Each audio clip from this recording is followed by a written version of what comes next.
Salut zami mwen. Jodia nan numéro 341 nan rubrique noire Ma Bible, mon trésor, nous poursuivons avec la présentation des trois grandes fonctions de Jésus. Nous avions déjà vu Jésus en tant que médiateur dans sa fonction de prophète. Deuxièmement, Jésus lui jouait encore rôle le médiateur dans sa fonction de sacrificateur. Et aujourd'hui, très spécialement d'après, Jésus dans sa fonction de roi. Le Seigneur Jésus est le roi. Il est notre roi. Il est le roi des rois. Depuis qu'on accepte Jésus comme sauveur, immédiatement et automatiquement, Jésus devient son roi. Le Seigneur Jésus règne sur la vie des chrétiens. On raconte que la reine Victoria, alors toute jeune fille, assista à un concert où l'on exécuta le Messie de Handel. Lorsque l'orchestre commença à jouer Roi des rois, Seigneur des seigneurs, tout le monde se leva. La reine Victoria se leva, elle aussi. Mais son entourage tenta de l'en dissuader puisqu'elle était reine. Elle répondit, « Je suis reine d'Angleterre, mais Christ est roi des rois et Seigneur des seigneurs pour moi. » Zami mwen, nous espérons qu'on getan fait partie de catégorie de moun sa yo k'ap louer le Seigneur parce que Jésus a régné en tant que roi dans la vie yo.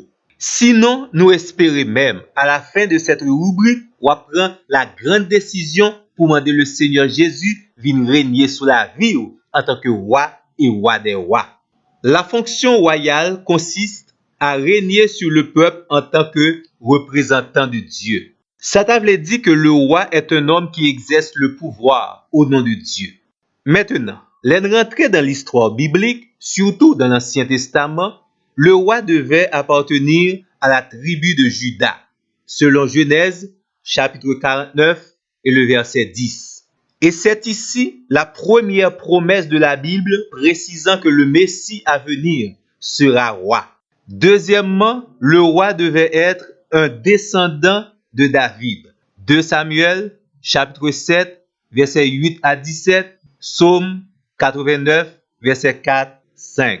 Ici encore, le Seigneur révèle à David que le Messie promis sera l'un de ses descendants. Selon les textes de l'Ancien Testament, le Messie sera donc de lignée royale. Michée, chapitre 5, verset 1er, confirme réalité ça. Et Jésus, dans le Nouveau Testament, dans l'exercice fonction royale, premièrement, il vient de la tribu de Juda. Généalogie de Jésus, Matthieu, chapitre 1er. Deuxièmement, Jésus est un descendant de David. Nous lisons dans Apocalypse, le chapitre 5 et le verset 5. Et l'un des anciens me dit, ne pleure pas, voici, le lion de la tribu de Juda, le rejeton de David a vaincu pour ouvrir le livre et ses 7 sceaux. Nous espérons qu'on n'y a pas de discussion sur ça. Jésus est le roi. Il est le roi des rois. Même Pilate te confirmé réalité ça. Dans Jean, chapitre 19, verset 22, nous lisons.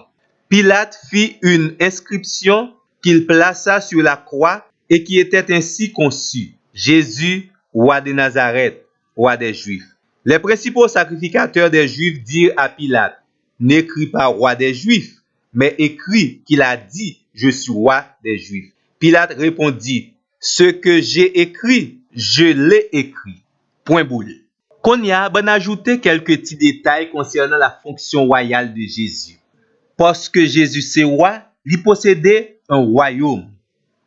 Et selon Psaume 110, verset 1er, Jésus a lutté pour établir effectivement son royaume. Le royaume de Jésus est un royaume spirituel. Personne n'y appartient par nature. Il faut être converti pour y appartenir. Matthieu 4, verset 17, Colossiens 1er, verset 13. En passant, on a précisé pour vous-même le verset clé de la royauté de Jésus dans le Nouveau Testament est Colossiens, chapitre 1er, verset 13. Dans les évangiles, le royaume de Jésus est appelé royaume des cieux. Zami mwen, même si tu oublié toute bagaille dans rubrique ça, mais nous espérons que vous pas oublier parce que vous êtes chrétien, Jésus a régné dans la vie. Colossiens 1er verset 3. Dieu nous a délivrés de la puissance des ténèbres et nous a transportés dans le royaume de son Fils bien-aimé. Ça veut dire, lorsque nous avons accepté Christ comme notre sauveur, nous sommes sortis du royaume des ténèbres et entrés dans le royaume de Christ. Ainsi, nous qui avons reçu Christ, nous sommes désormais sujets de son royaume. Ceci est notre réalité spirituelle. Merci parce que tu attendez nous. Et nous prenons rendez-vous pour notre plus prochain numéro.